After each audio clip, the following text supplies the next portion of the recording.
Battle of Armageddon is a battle between Christ and his followers with the devil and his followers. But it also says in this battle there's a threefold power. You notice in the Battle of Gideon, it was the threefold power of the Midianites, the Amalekites, and the people of the east. In the last days, it's the beast, the dragon, and the false prophet. Who do they represent? The beast is the papacy. You find that outlined very clearly in Revelation. And all of the Protestant reformers were united on that one point, that beast, that little horn that you find in Daniel, that beast that persecutes God's power during the 1,600 years of the Dark Ages there, was the papacy. The dragon dragon technically is another beast also, but it's working through, you get those 10 kings. It's talking about these pagan kingdoms. You've got the dragon manipulating the kingdom of Rome. You see in the Old Testament, the dragon is manipulating the kingdom of Persia. It's manipulating the kingdom of Babylon.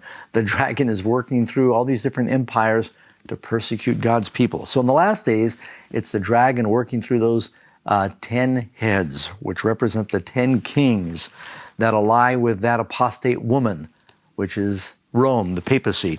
And then you've got the false prophet. Well, the U.S., which is this other beast in Revelation chapter 13, it arises, it starts out with two horns like a lamb, but it speaks like a dragon. This second beast begins like a lamb, two horns like a lamb, but it speaks like a dragon.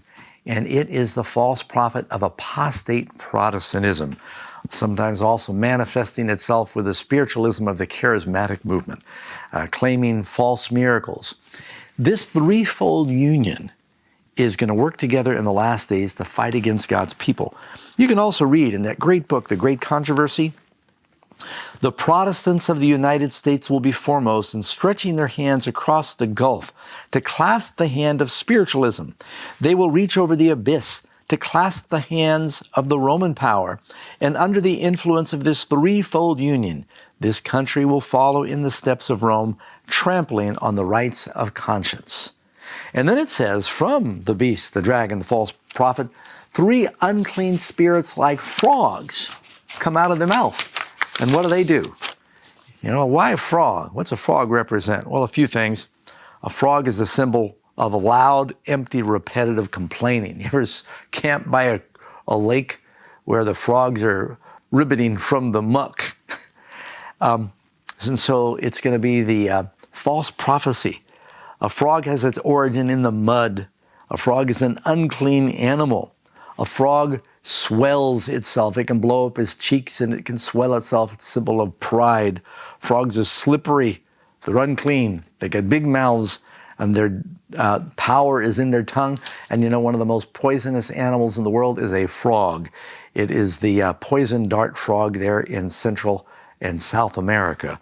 And so it's representing this poison, deadly message in the tongue of the frog, this unclean message that is going to destroy the world. Now, why does it say to gather the kings together? It's talking about a battle. You look in the last chapters of 1 Samuel, you'll see that King Saul, all the Philistines gathered against God's people.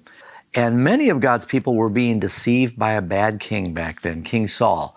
And King Saul consulted with a witch, and that witch brought up this apparition of Samuel the prophet that deceived him, and they were destroyed.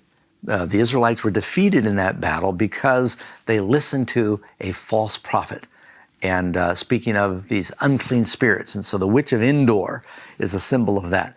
And so in the last days, through spiritualism, speaking to the world leaders, you'd be surprised, friends, everybody from Franklin Roosevelt to Ronald Reagan to Hillary Clinton and Bill Clinton were consulting spiritualists and astrologers, getting information, and it happens in Europe as well.